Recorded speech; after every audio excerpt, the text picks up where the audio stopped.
और अगर एक औरत पढ़ लिख ली, गांधी जी ने तो आज कहा था, give me a good mother I will give you good society. तुम मुझे एक अच्छी माँ दे दो, मैं तुझे एक अच्छा समाज दे दूंगा। क्योंकि माँ की गोद में समाज पलता है। गांधी जी ने आज कहा था, मगर मेरे पैगंबर ने 1400 साल पहले कहा था, तलबुल इल्म फरीज़तुन अला कुल्ले मुस्लिमी व मुस्लिमा। हर मुसलमान मर्द और औरत पे इल्म हासिल करना फर्ज है। औरत अगर इल्म हासिल कर ली तो माँ की गोद बच्चों का पहला स्कूल। बाप चाहे जहां रहे, जिस माँ की जबान नफीस होगी उसके बच्चों की जबान भी नफीस होगी। और अगर कोई बच्चा गसीला हो, बच्चा जिद्दी हो, बच्चा बदअखलाक हो, तो समझ लें कि उसमें 50 नहीं 90% हाथ उसकी माँ का होता है। अगर बच्चे की जबान अगर गलत है तो माँ का रोल है। इसको सिर्फ सजने संवरने और साहब शादी ब्याह के दिन नया जेवर का मुतालबा करने से फुर्सत ही नहीं है। इसको क्या बच्चों की तरबियत करेगी? बच्चे कैसे बोलें, बच्चे कैसे पढ़े? शहर में एक अच्छी औरत का बच्चा वो कभी नहीं बोलता है कि अजान हो रहा, वो कभी नहीं बोलेगा कि दाल बहुत पतला है, नहीं बोलेगा। क्योंकि माँ कभी नहीं बोलती है कि अजान हो रहा है, माँ हमेशा कहती है अजान हो रही है। माँ हमेशा बोलती है कि दाल पतली है, रोटी अच्छी है, चावल अच्छा नहीं है। तो अब माँ की बात को बच्चा माँ की गोद से सुन कर अनकंसस लाशऊर में उसको स्टोर करता है। और जब उसकी जबान पे बोली खुलती है तो वही बोली निकलती है जो माँ से सुन करके यहाँ अनकंसस में था, वही वहां से निकलते हुए शऊर की जबान पे वही जुमले आ जाते हैं।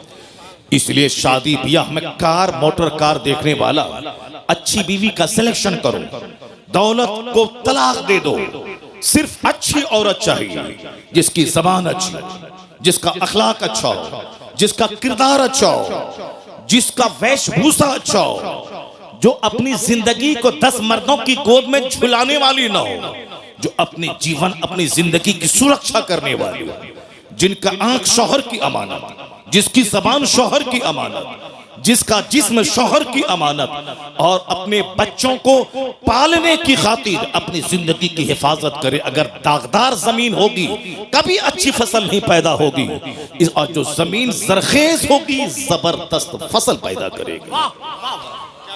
ये माँ है, माँ का पेट जमीन का काम करता है, बाप उसमें बीज डालता है। अगर बीज नाकारा हो तो भी फसल नाकारा, और जमीन अगर जली हुई सड़ी हुई गंदी और साहब बंजर जमीन हो, उससे कभी कोई अच्छी फसल की उम्मीद नहीं कर सकता है। क्योंकि दुनिया का सारा काम एक सिस्टम से होता है। गौर से सुनना, भले ही बात छिड़ गई है मैं इसको मुकम्मल कर देता हूँ, उसके बाद फिर मैं अपनी तमहीद पे लौट के आता हूँ। उसके बाद अगर मौका मिलता है तो तकरीर करता हूँ, अगर मौका नहीं मिलेगा तो फिर दूसरी बार आएंगे तब तकरीर करेंगे। लेकिन पहले इस टॉपिक को सुन लो, जो बात छिड़ गई है। मेरी माँ बहन भी गौर से सुन ले, गौर से सुने मेरी बात, और इसको हवाई बात समझ करके ना बल्कि दिल में जगह दे रहे, उसको अपनी जिंदगी में उतारने की कोशिश करे। और समझ लें कि तकरीर नाचने का नाम नहीं है, तकरीर हाथ नचाने का नाम नहीं है, तकरीर कुर्सी तोड़ने का नाम नहीं है। तकरीर है कुरान हदीस का मीठा पैगाम दिल में उतार देने का, सुभान अल्लाह, जो आदमी की सोच बदल दे, जो आदमी की आंखों को इस काबिल बना दे कि आंख किसी लड़की की मोहब्बत में ना रोए, खालिके कायनात की मोहब्बत में रोने वाली बन जाए। ये आंख दुनिया की मोहब्बत में ना रोए, मुस्तफा की मोहब्बत में रोने वाली बन जाए। ये ज़बान गाने के लिए ना हो बल्कि ज़बान अल्लाह रसूल के जिक्र के लिए वक्फ हो जाए। तकरीर वो है जो हमारे दिल की दुनिया बदल दे, जो हमारी सोच बदल दे, जो हमारे जीने हमारी जिंदगी में यू टर्न ले आए। जा रहा था पूरब की तरफ, सोचता था काबा पहुंच जाऊंगा, लेकिन पूरब जाने वाला कहीं काबा पहुंचता है। तू बकाबा न रसी ए एराबी की रह के मी रबी बतुर्किस्तान ए एराबी, तू काबा तक नहीं पहुंच पाएगा, क्योंकि जो रास्ता तुमने चुना है ये रास्ता काबा का नहीं, ये रास्ता तुर्किस्तान का है। हम लोग जिस हाल में जी रहे हैं ये रास्ता खुदा की रहमतों को अपनी तरफ मुतवज्जह करने का रास्ता नहीं है। ये रास्ता है अल्लाह के अजाब को दावत देने का। ये रास्ता है मुस्तफ़ा की नाराजगी के मोल लेने का। ये रास्ता है औलिया और सालिहीन की रूहों के रूठ जाने का। ये रास्ता है अपने घर को तबाह बर्बाद करने का।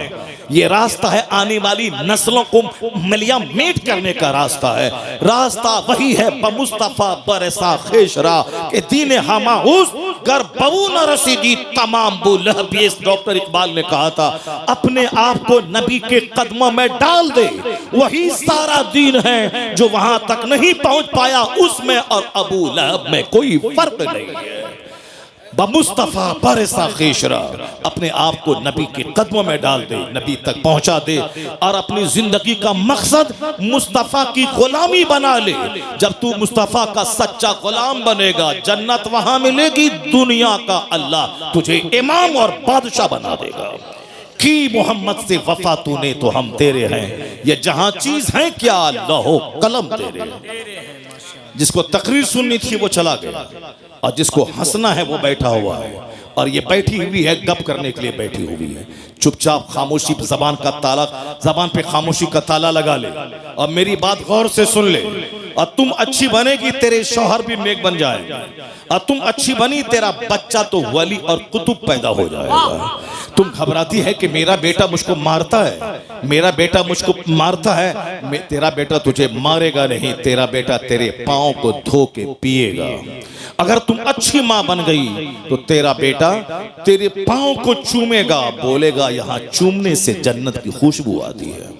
अगर तुम बच्चों को बता दे कि मुस्तफ़ा क्या है, मुस्तफ़ा की तालीमात क्या है।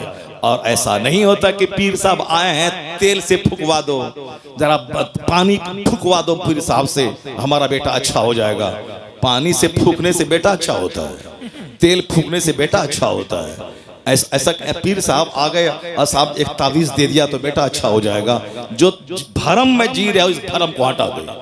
पीर का मतलब होता है खुदा का रास्ता दिखाने वाला, पीर का मतलब है मुस्तफ़ा से जोड़ने वाला, पीर का मतलब है जो इस कदर नमाज पढ़े कि उनका मुरीद उसको देख के नमाजी बन जाए।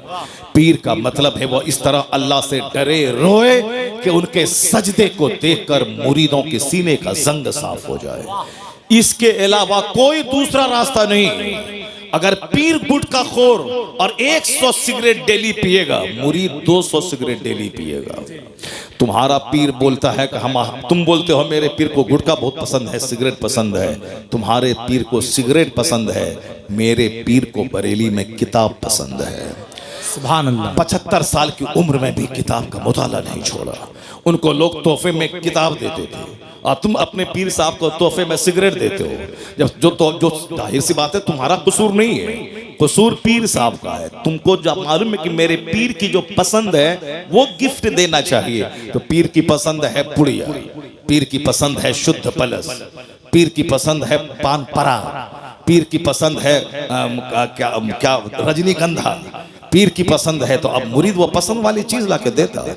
और जब मुरीद देखेगा पीर को पसंद है सजदा, पीर को पसंद है तस्बीह, पीर को पसंद है मुसल्ला, पीर को पसंद है किताब, पीर को पसंद है कुरान की तिलावत, तो वो रजनीगंधा नहीं देगा। मुरीद तस्बीह मुसल्ला कुरान पाक मुसहफ लेके पीर को तोहफा पेश करेगा।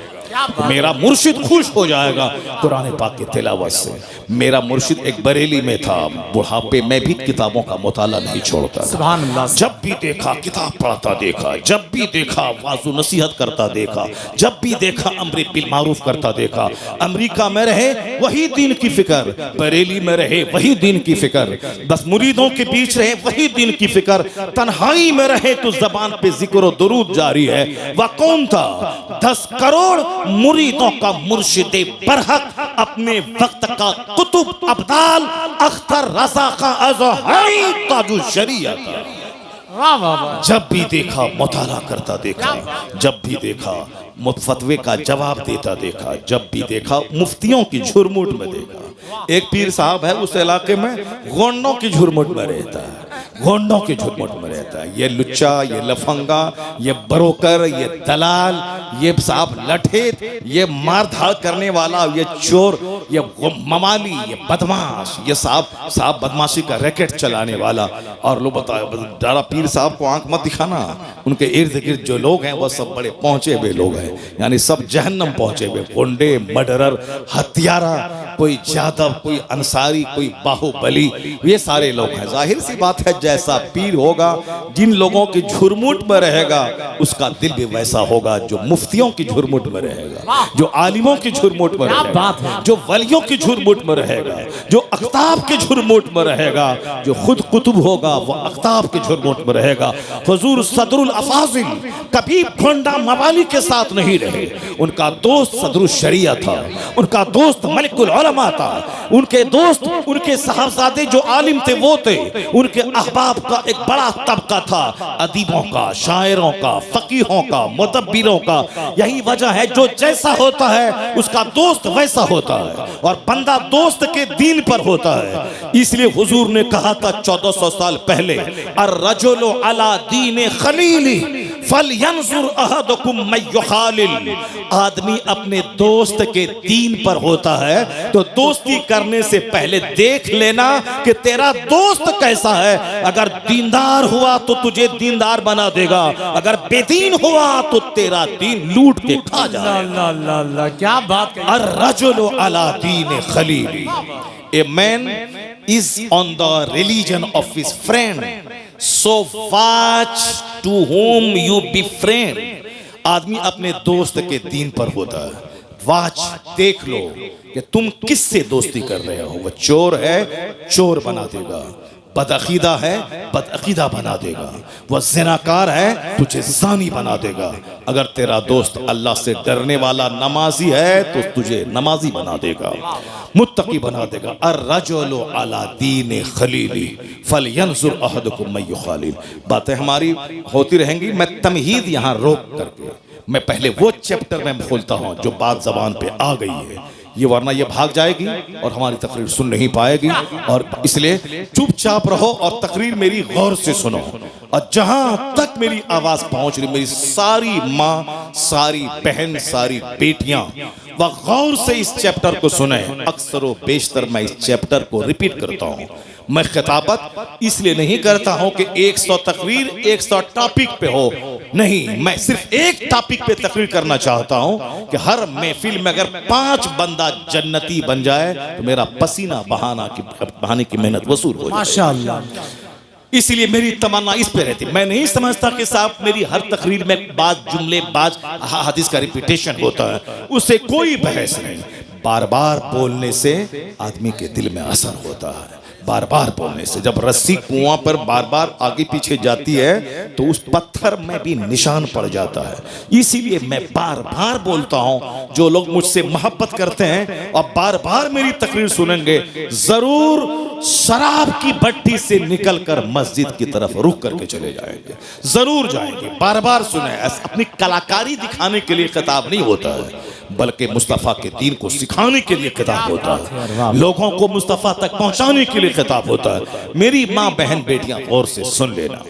तुम्हारे दरवाजे पर आम का पेड़ है, वो आम के पेड़ में 1 लाख तावीज डाल दो, बरेली से, मसूली से, बेलग्राम से, केचौछा से, दिल्ली से, सदरुल अफाजिल की खानका से, पीलीभीत शरीफ से, जहाँ जहाँ की खानका है, सब हर जगह से तावीज़ लिया हो, डाल दो।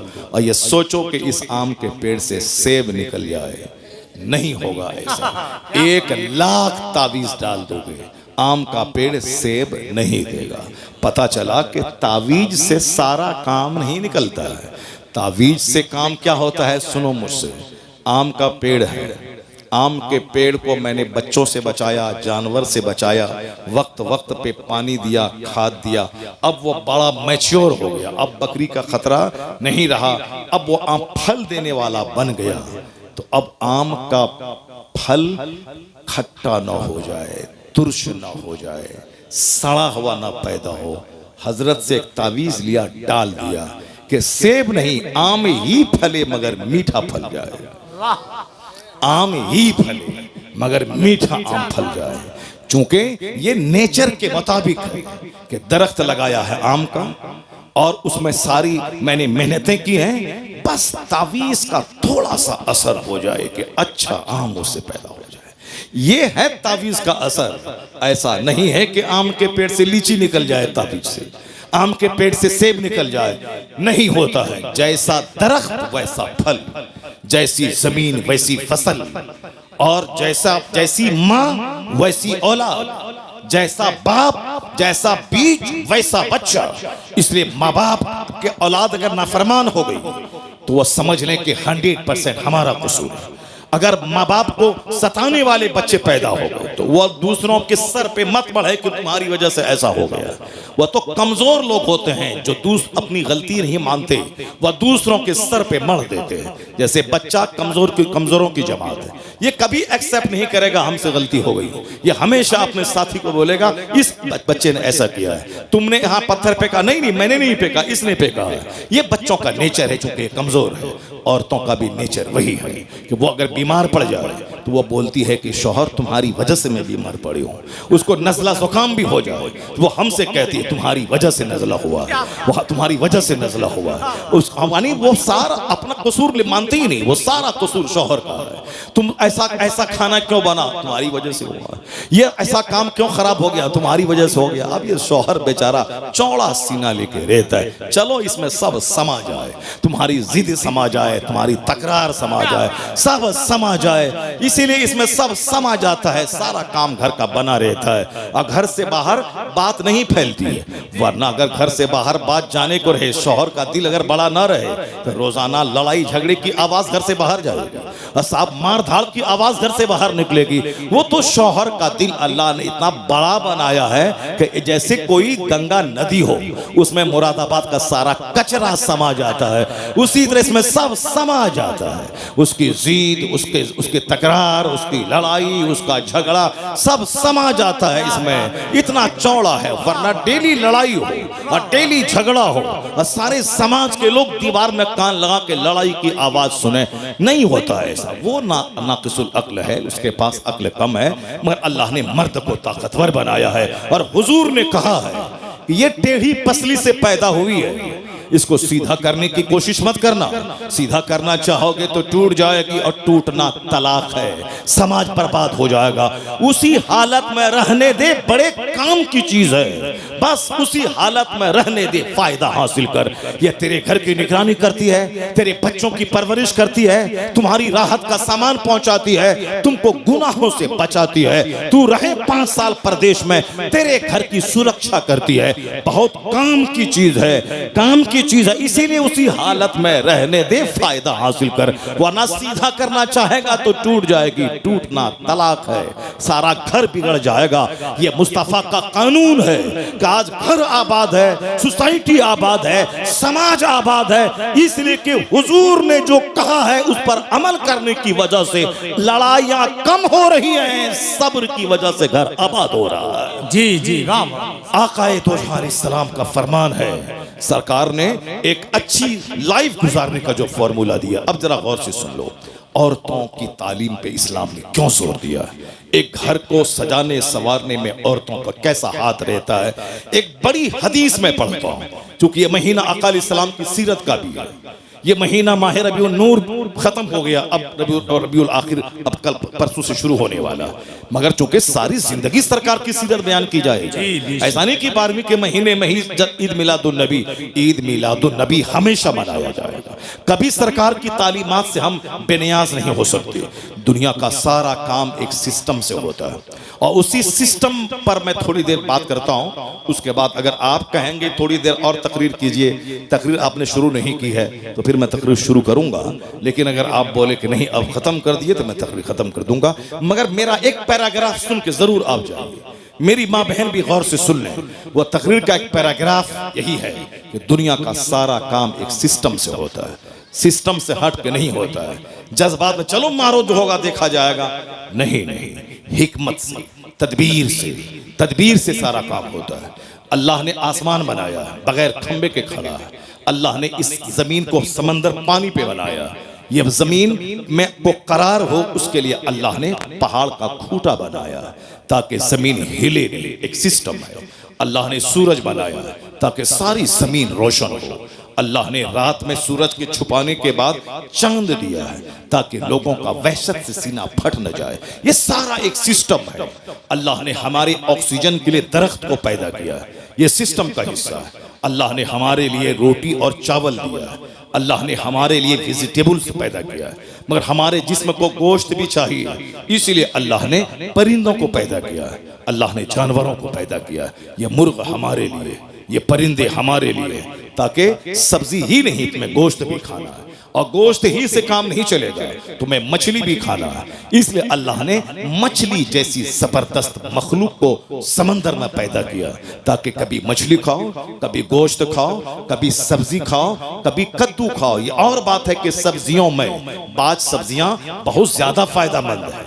ये और बात है कि गोश्त में बाज गोश्त बहुत फायदेमंद है। ये और बात है कि मछलियों में बाज मछलियां बहुत फायदेमंद है। जैसे एक मछली हमारे इलाके में उसको कहा जाता है निरोग मछली, उसको सिंगी मछली बोलते हैं। अब पता नहीं यहाँ क्या बोला जाता है। 700-800 रुपए केजी मछली मिलती है, लोग उसे खरीद के खाते हैं क्योंकि वो मछली में बहुत विटामिन है और बीमार लोग जूद हजम है वो मछली। कद्दू सब्जियों में सबसे सुपीरियर सब्जी है कद्दू। कद्दू कद्दू बहुत जल्द हजम हो जाने वाले सब्जी, और ये सरकार की पसंद भी है, और सर्दी के लिए भी मुफीद है, गर्मी के लिए भी मुफीद है, हर मौसम के लिए मुफीद है। कद्दू जिसको आप लौकी कहते हैं, वह सब्जी बहुत जबरदस्त, उसका कोई जवाब नहीं है। अपने घर में उसको आदतन इस्तेमाल करें, जो सब सस्ती भी है और जबरदस्त भी है। उसके साथ जिसको भी मिक्स कर दें सब में लाजवाब काम करता है वो। जैसे उसमें मछली में डाल दें तो भी सुपीरियर है, गोश्त में डाल दें तो जबरदस्त है, और साहब उसमें चना का दाल डाल दें तो भी जबरदस्त है। यानी ये कद्दू लाजवाब, क्योंकि मुस्तफ़ा की पसंद है, और जो मुस्तफ़ा की पसंद है वो लाजवाब पसंद है। यही वजह है कि आज मैं जिस दिन मेरे घर में कद्दू की लौकी की तरकारी बनती है बहुत खुश होता हूँ। मेरी वाइफ को मालूम है कि हजरत को बहुत पसंद है, तो चना का दाल और कद्दू ये मुझे बचपन से शुरू से बहुत पसंद है, शुरू से पसंद है, और बहुत जबरदस्त है वो मेरे घर में। और फिर वो खीर भी मुझको बहुत पसंद है।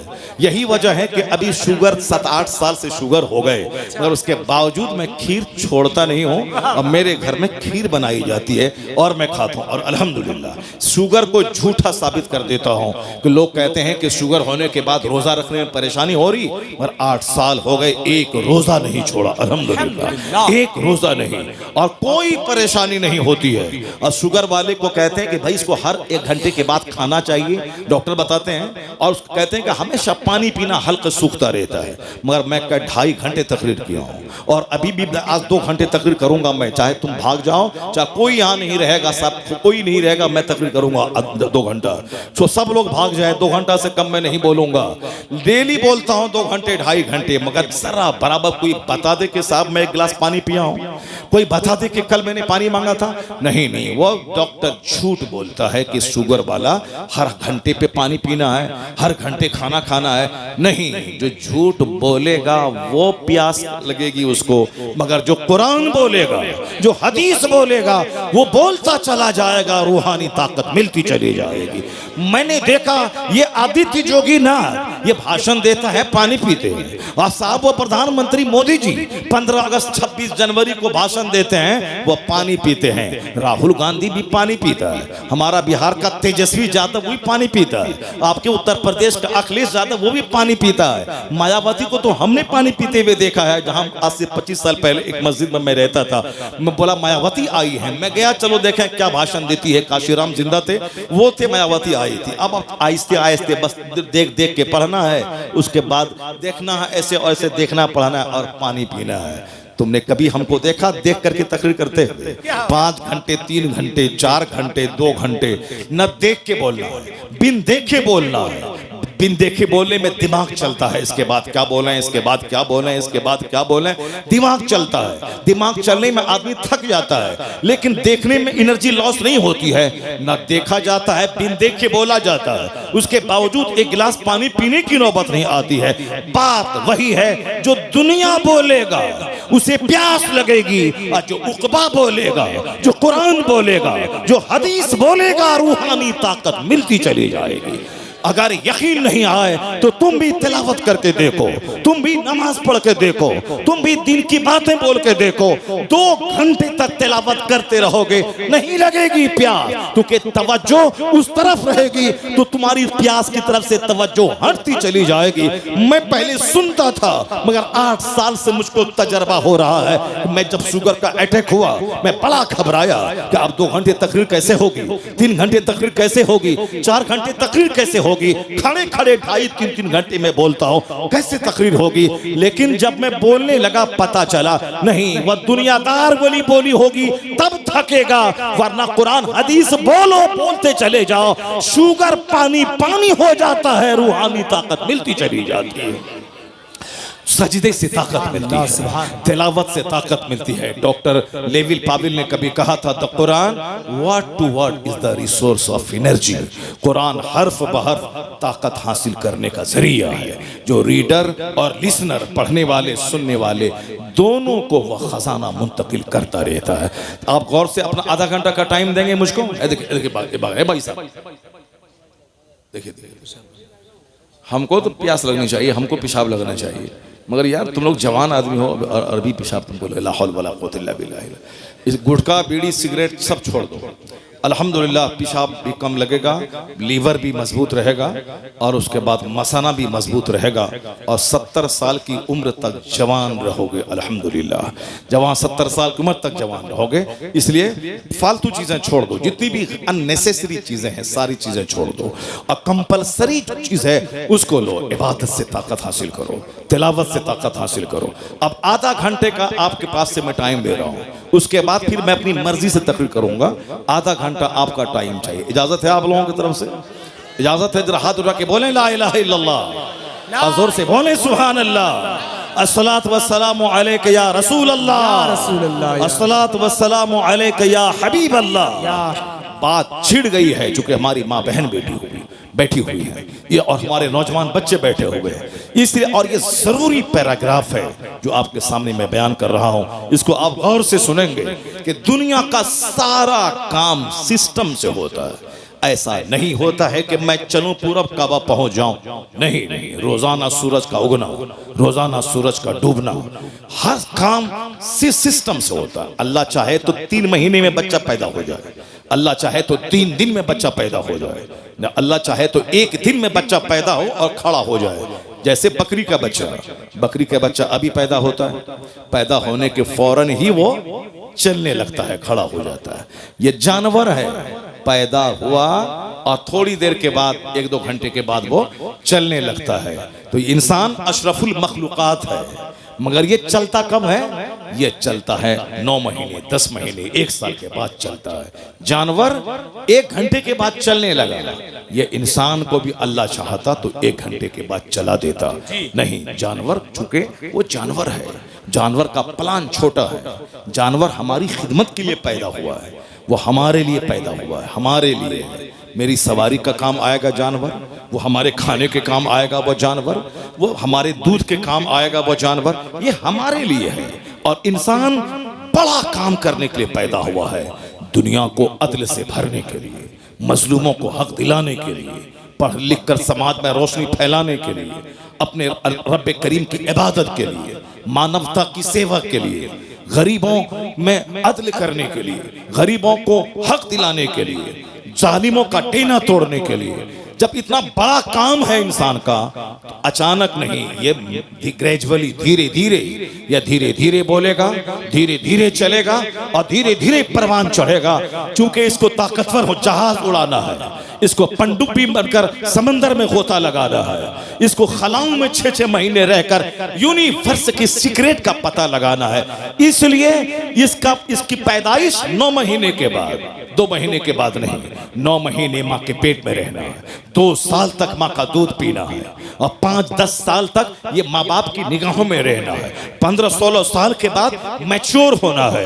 अब उसके बाद जब जवान हुआ, इसे इबादत भी करनी है और इसे समाज की खिदमत भी करनी है। इसके कंधे पे घर का बोझ है, माँ बाप की खिदमत का बोझ है, इसके कंधे पर बीवी की परवरिश का बोझ है, इसके कंधे पे औलाद की परवरिश का बोझ है, समाज का बोझ है, मुल्क और मिल्लत का बोझ है। इतना बड़ा बोझ लेके आदमी जो कमजोर पौधा होगा वो चलेगा, टूट जाएगा। इसलिए 9 महीना माँ के पेट में रहो, 2 साल तक माँ का दूध पियो, उसके बाद 18 साल में मैच्योर हो जाओ। अब तुम दुनिया का काम करो। यानी कुदरत का सारा काम हिकमतों से भरा है।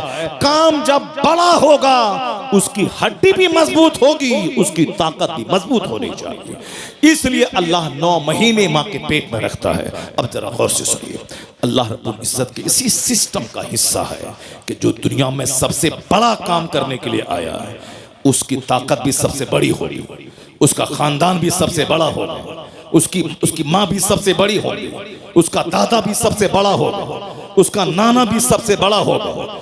चूंकि एक महान नतम पर्सनैलिटी के सजाने, संवारने, निखारने में माँ का रोल रहता है, बाप का भी रोल रहता है, बाप दादा का रोल रहता है, परदादा का रोल रहता है, उसके ऊपर के दादा का रोल रहता है। लोग कहते हैं ना, इसके खानदान में ये बीमारी 500 साल से चली आ रही है। हमारे इलाके में एक खानदान में पांव फटने की बीमारी है, तो अब उस खानदान में जल्दी से लोग शादी नहीं करते हैं। नहीं, लड़की खूबसूरत है मगर इस खानदान में पांव फटने की बीमारी। अब ये बीमारी कब से चली आ रही है किसी को नहीं मालूम है। 100 साल 200 साल से चली आ रही है। तो 200 साल पहले से जो बीमारी चली आ रही है, उसके खानदान के आने वाली नस्लों को भी वो थोड़ा सा समाज में ऐबदार बना देती है। और फिर कुछ खानदान के लोग बड़े हष्ट पुष्ट मोटे ताजे होते हैं और कहते हैं कि इनका दादा पहलवान था, इनका परदादा पहलवान था, इनका नाना पहलवान था।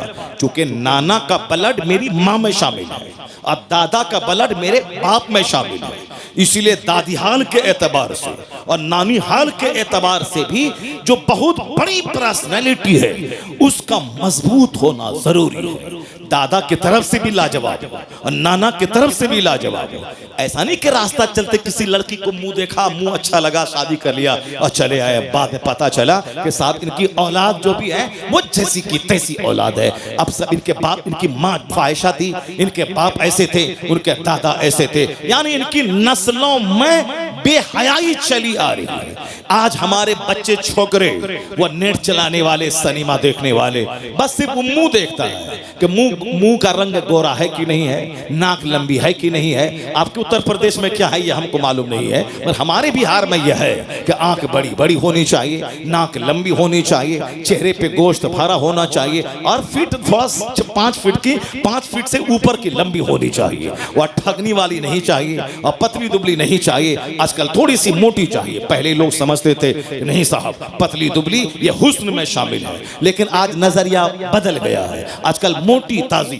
माँ भी कहती है कि मोटी ताजी दुल्हन हो ताकि घर में खूब मेहनत से काम करे, सुबह से लेकर शाम तक बिल्कुल नौकरानी की तरह काम करती रहे। जैसे कि वो अपने माँ बाप से आई है, वह शौहर के लिए नहीं आई है, सास के लिए आई है। वह पोछा लगाए, झाड़ू लगाए, कपड़ा धोए, सास का पांव दबाए, घर के सारे लोगों की नौकरानी बनकर खिदमत करती रहे। ऐसा नहीं है कि अब वो नौकरानी समझ के वो रखती है। जरा सी कमी हुई लड़ाई शुरू हो गई। शौहर पे लाजिम है वो खिदमत अपनी माँ की करे, क्योंकि माँ तुम्हारी माँ है, तुम्हारी बीवी की माँ नहीं है। वो तुम्हारी माँ के पाँव के नीचे तेरी जन्नत है, वो तेरी बीवी का जन्नत तेरी माँ के पाँव के नीचे नहीं है। वो खिदमत करे, ये उनका एहसान है, ये उनका एहसान है। वह तेरी खिदमत करेगी, वह तेरी खुशी ढूंढेगी। अगर तेरी माँ के साथ ना रहना चाहे, उसके लिए अलग घर देना होगा, अलग चापाकल देना होगा, अलग वाशरूम देना होगा। ये तुम पर लाजिम है। अगर वो अब तुम्हारी माँ को माँ समझ रही है, सोने पे सुहागा है, तो रास्ता चलती कोई सड़क छाप औरत वो तेरी माँ को की खिदमत नहीं करेगी। जिस तरह आप कॉलेज में पढ़ने लगे, कॉलेज में पढ़ने वाली लड़की से प्यार हो गया, उनको बोले कि तुम देहात में नहीं रहूंगी, मैं शहर चाहिए। अच्छा ठीक है, मैं तुम्हारे लिए मैं शहर आ जाऊंगा। अब वो शहर बिहार नहीं, उत्तर प्रदेश की राजधानी था नहीं लखनऊ को गोमती नगर चाहिए, चलो गोमती नगर में हम बिल्डिंग खरीद लेंगे। यानी माँ छोड़ देंगे, बाप छोड़ देंगे, रास्ता चलती औरत का चेहरा देखा, माँ बाप सब छोड़ दिया। लेकिन अगर दीन तुम्हारे पास रहेगा, अगर वो लड़की बोले कि माँ बाप समाज छोड़ दे, तुम क्या बोलोगे? तेरी तरह अगर लड़की हो तो तुम 5-4 शादी मैं कर सकता हूं, शरीयत इजाजत दिया है। तू भागे या तुझको मैं छोड़ दूं 4 शादी एट ए टाइम। लेकिन एक माँ अगर हमसे नाराज हो गई तो दुनिया के अरबों लोगों की भीड़ में दूसरी माँ नहीं मिल पाएगी। एक बाप अगर नाराज हुआ दूसरा बाप नहीं मिल पाएगा, क्योंकि माँ एक ही होती है और बाप एक ही होता है। बीवी तो 4 हो सकती है और तलाक दिया तो तलाक देते जाओ, शादी करते जाओ। अगर वह मर गई तो शौहर खुशी मनाता है, चलो झमेले से नजात मिली, अब दूसरी बीवी आएगी तो मरने के बाद बीवी हो सकती है, मगर माँ एक मर गई तो दूसरी माँ नहीं हो सकती है। बाप अगर मर गया तो दूसरा बाप कभी नहीं हो सकता। इसलिए माँ ना छूटे, बाप ना छूटे, बीवी छूटे छूटे मगर माँ ना छूटे, बाप ना छूटे। बीवी का चेहरा देखेगा तो हज का सवाब नहीं मिलेगा, मजा मिलेगा, मगर माँ का चेहरा देखेगा तो हज मबरूर का अज्र मिलता रहेगा। बाप का चेहरा देखेगा तो हज मबरूर का अज्र मिलेगा। इसलिए सुबह सवेरे माँ के पास जाके 100 बार उसका चेहरा दे, 100 हज का सवाब मिल जाएगा। और ऐसा भी नहीं है कि माँ का चेहरा देखिए, हज कमा के आइए और बीवी को लाठी से मारते रहिए। नहीं नहीं, सरकार रहमत है माँ के लिए भी, सरकार रहमत है बीवी के लिए भी। हुजूर ने जहां कहा बीवी का चेहरा देखो तो हज का सवाब मिलेगा, वहीं हुजूर ने यह भी कहा बीवी के मुंह में लुकमा डालो तो हर लुकमे के बदले में सवाब मिलेगा। सुभान अल्लाह, क्या बात। अब यहाँ अध कपारी लोग होते हैं, आधा दिमाग होता है। माँ की तरफ गया तो बाप बीवी को मारना शुरू कर दिया, और कोई बीवी की मोहब्बत में लूटा तो माँ को छोड़ दिया। तो इस्लाम ये नहीं कहता कि वन साइडेड हो जाओ, इस्लाम ये कहता है बीवी को बीवी की तरह सम्मान दो, माँ को माँ की तरह सम्मान दो। तेरे घर में रहमतों के फूल खिलते रहेंगे, आसमान से रहमतों की बारिश होती रहेगी। और तुम मर्द हो, बीवी कुछ बोले माँ के खिलाफ सह लेना, माँ बोले बीवी के खिलाफ सह लेना, घर तुम्हारा ऐसे चलता रहेगा। अगर माँ की बात में बीवी से टकराए तब तो फिर तुम्हारा सुकून खत्म हो जाएगा, और बीवी की बात में अगर माँ से टकराए तब तो तेरी दुनिया और आखिरत दोनों बर्बाद हो जाएगी।